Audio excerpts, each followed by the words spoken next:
ន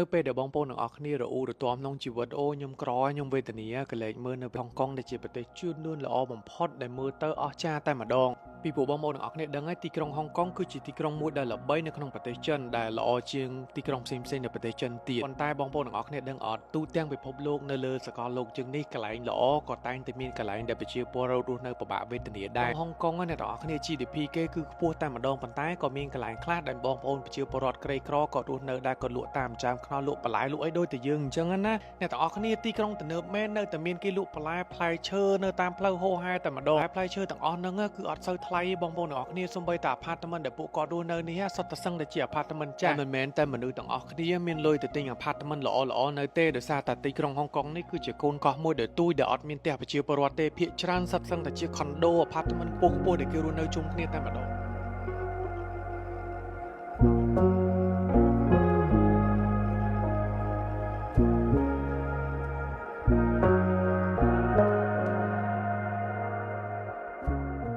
បងប្អូនប្រជាពលរដ្ឋក្រីក្រអត់មានលុយទៅនៅកន្លែងដែលល្អហើយពួកគាត់មករស់នៅកន្លែងចែកអ្នកទាំងអស់គ្នានេះគឺជាកន្លែងដំបូងដែលគេកកើតឡើងនៅទីក្រុងហុងកុងប៉ុន្តែនៅតែគេមានអ្នកមកនៅច្រើនដែរអាគារទាំងអស់ហ្នឹងខ្ពស់ដាច់កតុយភ្នែកខ្ញុំឡើងទៅលើតែម្ដងបងប្អូនទាំងអស់គ្នាមើលទៅឃើញរៀងទៀបតែតាមពិតខ្ពស់ណាបងប្អូនទាំងអស់គ្នាជាប់គ្នាតែម្ដងចាអាគារហ្នឹងមិនមែនទាំងអស់ហ្នឹងទេម្ចាស់អាគារមានមនុស្សម្នាក់មនុស្សរាប់រយពាន់នាក់នៅក្នុងម្ចាស់អាគារហ្នឹងគឺគេកសាងឲ្យជាប់គ្នាហ្នឹងតែម្ដងគ្រាន់តែខ្ញុំមើលប៉ុណ្្នឹងក៏ខ្ញុំវិលមុខដែរចុះទៅមកបងប្អូនទាំងអស់គ្នាឡើងទៅដល់ខាងលើទៀតហើយមានគេលក់កាហ្វេលក់អីសាឡនធ្វើកញ្ចក់ធ្វើអីហូហែពេញនឹងតែម្ដងទៅនៅក្នុងអាគារហ្នឹងក៏មិនអន់អីណាស់ណាដែរបងប្អូនទាំងអស់គ្នាប៉ុន្តែបើសិនជាបងប្អូនទាំងអស់គ្នាឡើងទៅដល់បន្ទប់ពួកគាត់ប្រកាសជាអ្នកទាំងអស់គ្នាសង្ហាចិត្តតែម្ដងបងប្អូនទាំងអស់គ្នាមិននឹកស្មានថាពួកគាត់រស់នៅយ៉ាងវេទនា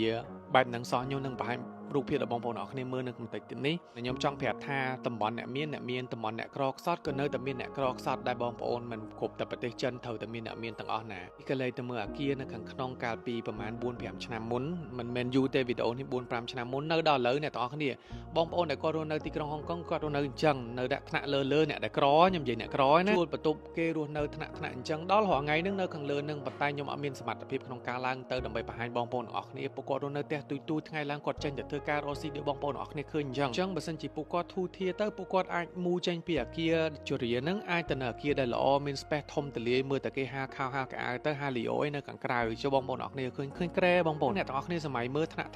នៅមួយបន្ទប់ចឹងនៅបាន 4-10 នាក់ទូចហ្នឹងទូចយកតែមែនតែម្ដងអញ្ចឹងសម្រាប់បងប្អូនដែលគាត់ភៀសខ្លួនរស់នៅទីក្រុងហុងកុងនេះដែលនៅតែពិបាកវេទនាចឹងទៅគាត់ក៏ជួលនៅនឹងទៅចំពោះបងប្អូនដែលតាំងពីនៅហុងកុងនឹងតាំងពីដើមមករហូតមកគាត់មានជីវភាពទូធាគាត់ទិញដូរធំនៅទៅនឹងតាមជីវភាពនិងចំណេះដឹងទេអញ្ចឹងមិនថាទេណាក៏មានអ្នកក្រដែរអញ្ចឹងយើងត្រូវការសិក្សាប្រឹងប្រែងរៀនសូត្រដើម្បីរកចំណេះជំនាញដើម្បីធ្វើការទៅដើម្បីសម្រួលជីវភាពខ្លួនឯងអញ្ចឹងក៏មានអារម្មណ៍ថាអូខ្ញុំនៅប្រទេសកម្ពុជាក្រវេទនាប្រទេសណាក៏មានអ្នកក្រអ្នកមានដែរបងប្អូនអាស្រ័យទៅលើយើងទេសមត្ថភាពយើងឆ្លាតយើងចេះកសាងខ្លួនឯងយើងចេះផ្លាស់ប្ដូរការងារយើងចេះរកស៊ីយើងចេះបង្កើនមុខជំនួយអភិវឌ្ឍខ្លួនឯងទៅប្រទេសជាតិយើងក៏រីកចម្រើនទៅតាមនឹងដែរយើងដេកលូដេកពិបាកចិត្តសួរបងប្អូនអរគ្នាប្រទេសណាក៏ក្រដែរបើយើងដេកពិបាកចិត្តយើងនៅក្រអញ្ចឹងយើងកុំពិបាកចិត្តមើលយើងចេញមកធ្វើការមើលធ្វើបានប៉ុណ្ណាយើងយកប៉ុណ្ណឹងយើងស៊ូតស៊ូខ្លួនឯងទៅបងប្អូនអរគ្នានឹងជោគជ័យតែការជោគជ័យរបស់យើងទូចមែនក៏ប៉ុន្តែយើងមិនអាចយកភាពជោគជ័យយើងទៅប្រៀបធៀបជាមួយនឹងភាពជោគជ័យគេដែលគេសល់រាប់ម៉ឺនសល់រាប់លានដុល្លារទេ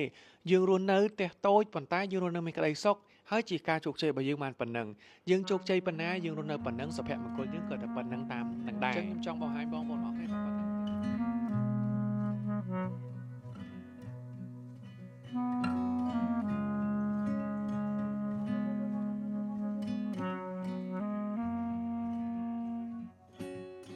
ចេញពីទីក្រុងតូចហ្នឹងមកឲ្យបងប្អូនអរគ្នានៅទីក្រុងដែលធំបងប្អូនអរគ្នាឃើញឆ្វេងស្ដាំដៃនឹងអត់ឃើញសមុទ្រឃើញអាគារស្អាតដែរអត់ហ្នឹងហើយអ្នកដែលគាត់មានសមត្ថភាពនឹងជីវភាពរស់នៅល្អគាត់មករស់នៅអាគារទាំងអស់ហ្នឹងទិញ LV ជិះឡាន Lamborghini ជិះ Rolls Royce អីចឹងទៅសារបងប្អូននៅទីក្រុងហុងកុងនេះគឺជាមនុស្សដែលល្អបំផុតតែម្ដងសឹងថាដូចសិង្ហបុរីអញ្ចឹងអត់ចេះចង់បានលុយធីបទេ ជ្រុះកបោផ្លេចទូរស័ព្ទអីក៏អត់ចង់បានលុយដែរអ្នកទាំងអស់គ្នាទុកឲ្យអ្នកទាំងអស់គ្នាវិញឬក៏យកទៅទុកនៅប៉ុស្តិ៍ប៉ូលីសបងប្អូនទាំងអស់គ្នា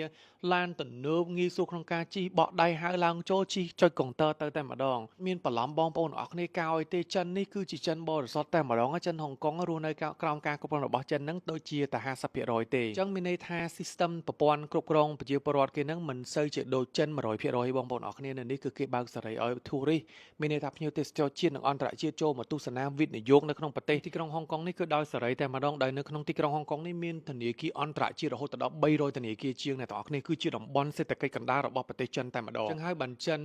គាត់ព្យាយាម control ទីក្រុងហុងកុងនេះដាច់តែម្ដងឥឡូវ under ចិនដដែលអញ្ចឹងគេថាពួកហុងកុងគឺអត់សូវជាចូលចិត្តពួកចិនហ្មងនេះធ្វើអីទៅតែចិនគ្នាឯងមែនប៉ុន្តែចិនគេចិនចេះភាសាអង់គ្លេសចិនគេ clean ក៏អត់មានជក់បរិយតាមខ្នល់អត់មានស្ដោះទឹកមាត់អីដូចនៅស្រុកចិនញ៉ៃញ៉ៃច្រើនទេយើងអាចចាត់ទុកបានថាទីក្រុងហុងកុងនេះគឺល្អខ្លាំងមែនទែនបងប្អូនអរគ្នាគួរតែមកទស្សនាទីក្រុងហុងកុងឈប់មើលហុងកុងទៅជីយន្តហោះមកអស់តែ$60ទៅ$60មកអាហ្នឹងបើយើងជិះតាមថៃបើយើងជិះពីខ្មែរទៅអស់180ជាងទៅមកវាអស់300ជាងបើជិះពីវៀតណាមអស់120ជាងទៅមកវាអស់ជិត$300ដែរដោយសារតែប្រទេសកម្ពុជាយើងអត់មានជើងយន្តហោះច្រើនទេតែបើសិនជាបងប្អូនអរគ្នាចង់ជិះអស់តិចត្រូវទៅថៃអញ្ចឹងអស់ដូចហ្នឹងបងប្អូនកន្លែងនេះខ្ញុំកំពុងតែបង្ហាញបងប្អូនអរគ្នានេះគឺជាសារមន្ទីរនៅក្នុងទីក្រុងហុងកុងដ៏តូចមួយនេះដាក់តាំងបង្ហាញអ្វីៗសពគ្រប់យ៉ាងទាំងអស់ដែលហុងកុងបានកកើតឡើងអញ្ចឹងណាអរគ្នាមើលទៅដូចចិនអញ្ចឹងប៉ុន្តែរងការគ្រប់គ្រងរបស់អង់គ្លេសយូរឆ្នាំមែនតើបងប្អូនអរគ្នាដូចយើងរងការគ្រប់គ្រងរបស់បារាំងអញ្ចឹងណា